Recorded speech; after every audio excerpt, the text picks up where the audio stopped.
or, as they say in revolutionary circles, the real action is in the reaction.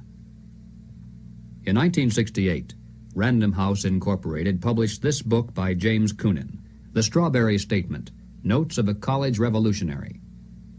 Coonan carries the usual New Left credentials and is a classic example of the extent to which a highly intelligent mind can be programmed by the establishment into thinking that it is acting against the establishment.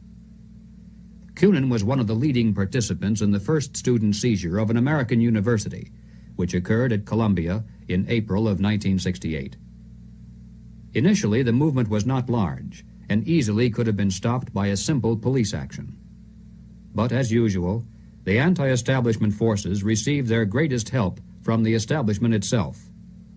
For several days, police were told not to interfere. Meanwhile, university officials groveled in the face of outrageous propaganda charges, and the media made national heroes of the rebelling students. MGM even made a movie out of Coonan's book. On page 130, Coonan wrote, "In the evening, I went up to the U to check out a strategy meeting. A kid was giving a report on the SDS convention. He said that at the convention, men from Business International roundtables, the meeting sponsored by Business International for their client groups and heads of government, tried to buy up a few radicals. They offered to finance our demonstrations in Chicago. We were also offered ESSO, or Rockefeller money.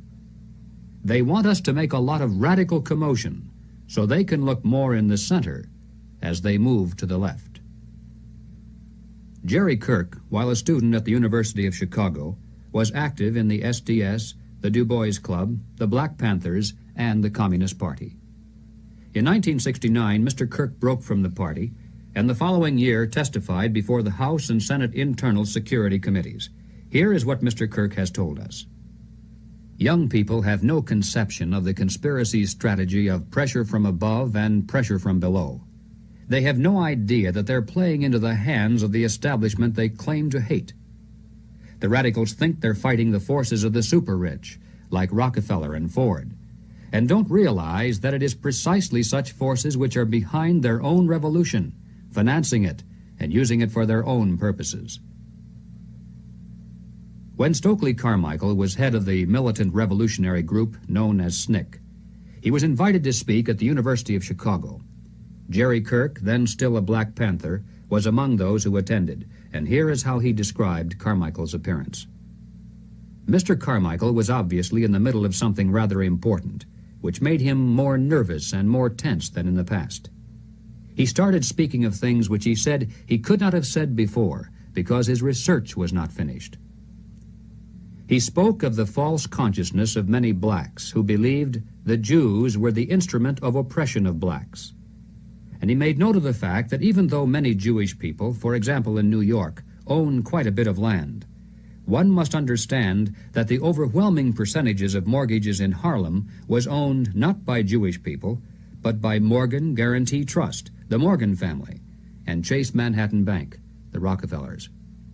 He repeated the line from the song he liked so well. "Something is happening here, but you don't know quite what it is, do you, Mr. Jones?" What he was getting at was that the Jews were simply one strata of society who are themselves being oppressed by people who were much richer and much more powerful. In the agencies of this power, he cited banks, the chief among which were Morgan Guarantee Trust and Chase Manhattan, and the foundations connected with these monoliths. It was not long after this that Stokely Carmichael mysteriously was ousted from both SNCC and the Black Panthers. Apparently, he had learned too much.